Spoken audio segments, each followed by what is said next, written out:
Hey everyone, Dankest Dad here, and finally back for the first time in a while with some substantial Wild Hearts content. I'm going to be talking here a little bit about some decks for the Middlin Showdown, an event in which some of the program ambassadors, content creators, and others in the Wild Hearts community are playing some exhibition matches to build up hype for the Series Zero release, coming in just 9 days, which is really, really cool.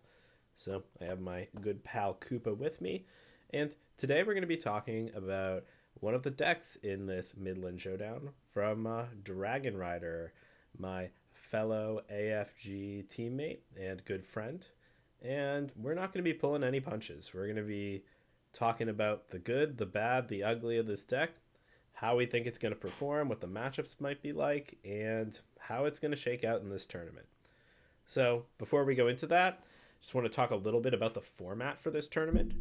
So, for this event, each player is going to be in a four-person pool. They'll play three round robin matches, and the player with the best record and tiebreakers will then move on to play the best team in the other pool for the championship and see who's the best in all of Midland. Uh, You'll see here that each player will have their standard two familiars, two fields, and 30 cards, along with a side deck. And the side deck is not quite what one might expect in a traditional card game. The matches are best of one, and rather than sideboarding in or out between games, since there is no games to be between in best of one, the player can see their opponent's list, including their side deck, and choose which 30 of their 36 cards they're going to bring.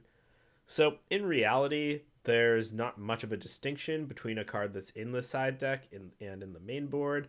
And, those tech options that could help in some matchups could be hidden anywhere. So, I'll talk a bit about the sideboard cards separately, but I'm not going to really be making it much of a distinction between them and the others because functionally they're treated the same. So, to start off, you may have seen a tail lurking around on my screen. And that is what's lurking around in Dawn's deck too. Dragonrider has Ambush, and this one cost Tamer card probably is the most central thing this deck is doing. So being able to flood the board out with one drops early is pretty good. And I did crunch some numbers on this, and as Dragonrider has constructed this deck, if you play the first ambush, you are prohibitively likely to hit two different one drops since there are four different ones and eight total copies in the deck. You also are, if you play two ambushes, 2/3 of the time going to get three, and about a quarter of the time get all four different ones, which is not the most likely, but when it works, and well, we've already seen it work in the showdown. If you viewers want to check out some matches, it can be pretty potent. And while Trossum and Tactics can do some early game board flood themselves, Ferocity does have this sort of way to do it on their own too. And there's some support there. So, with a card like Ambush, naturally you're asking which one drops are we cheating into play?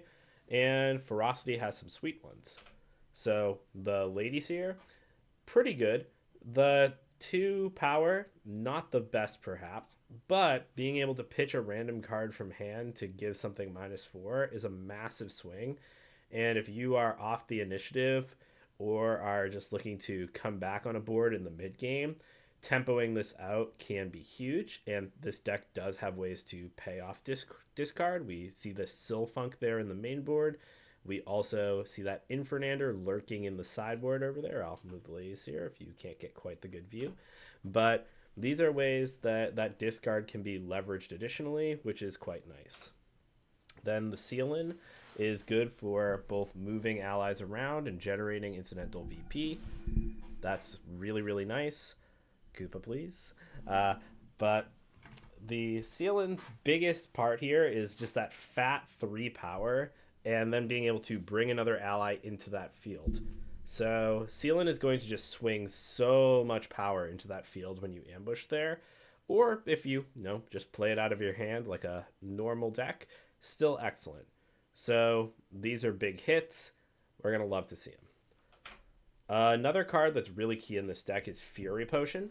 And one nice upside of being able to flood the board out is that you're going to have lots of options for Fury Potion, both with the play effect and with the support effect.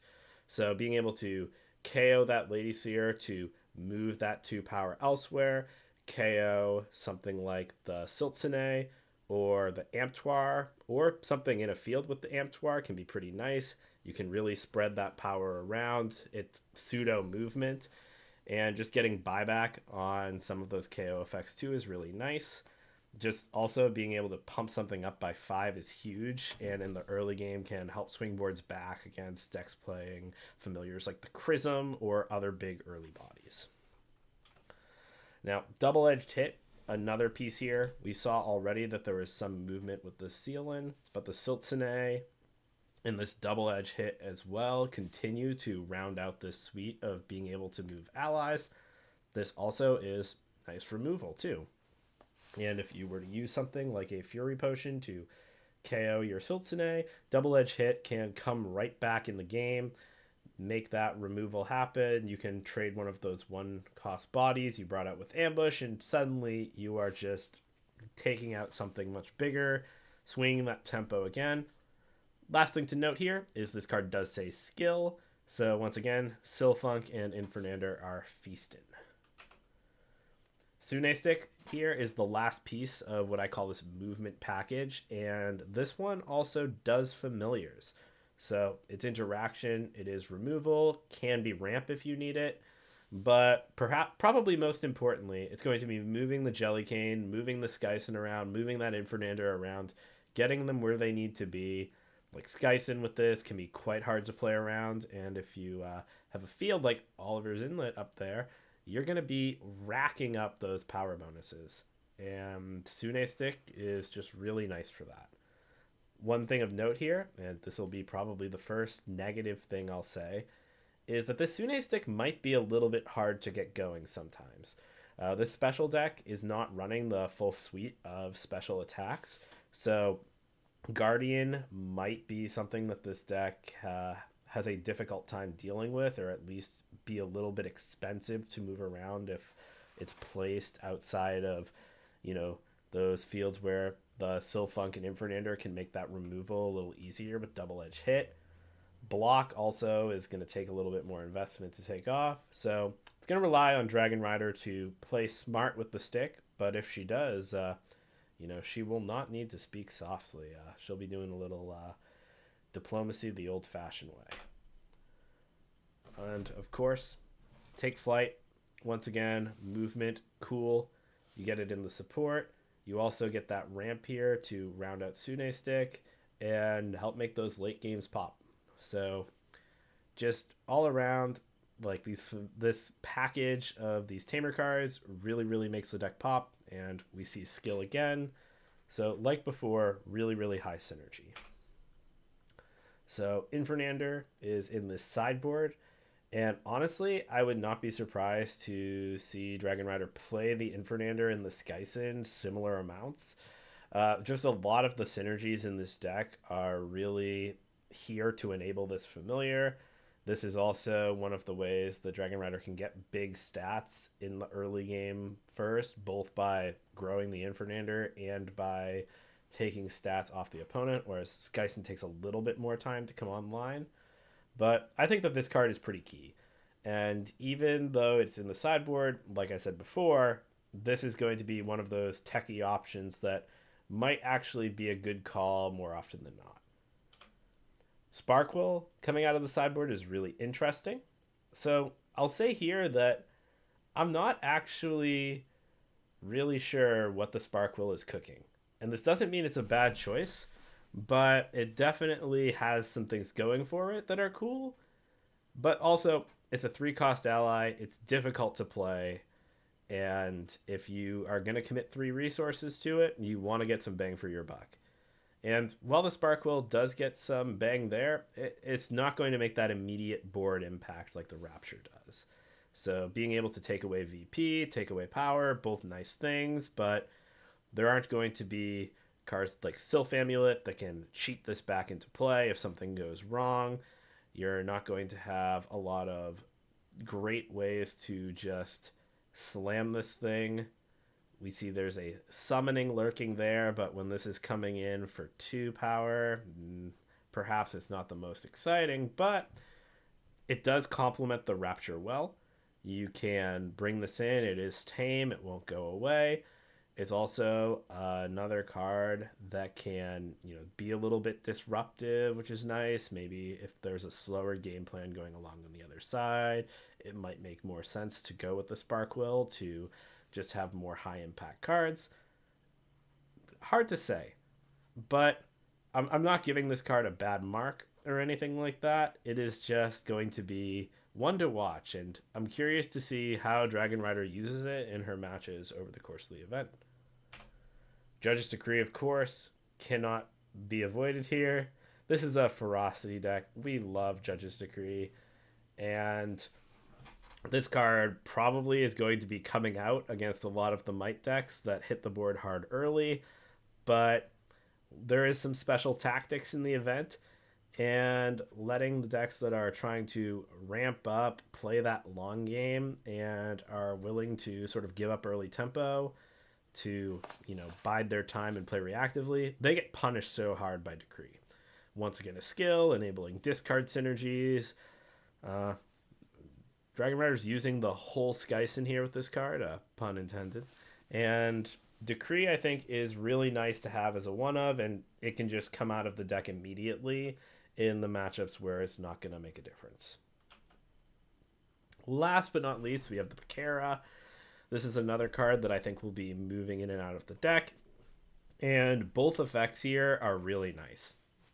So Pecara and Decree, I think, are best buddies, because being able to play a card with speed that normally wouldn't have it means that you can do these huge turns where you actually develop a 2-mana play the Decree, boom, boom, 5 resources gone. You've developed the 2-drop, you've developed another card with Decree off the random choice from your hand, and suddenly you're ahead. Your opponent didn't get to spend resources, and it can really either equalize a game or put one out of reach. So Pecara support, really awesome there.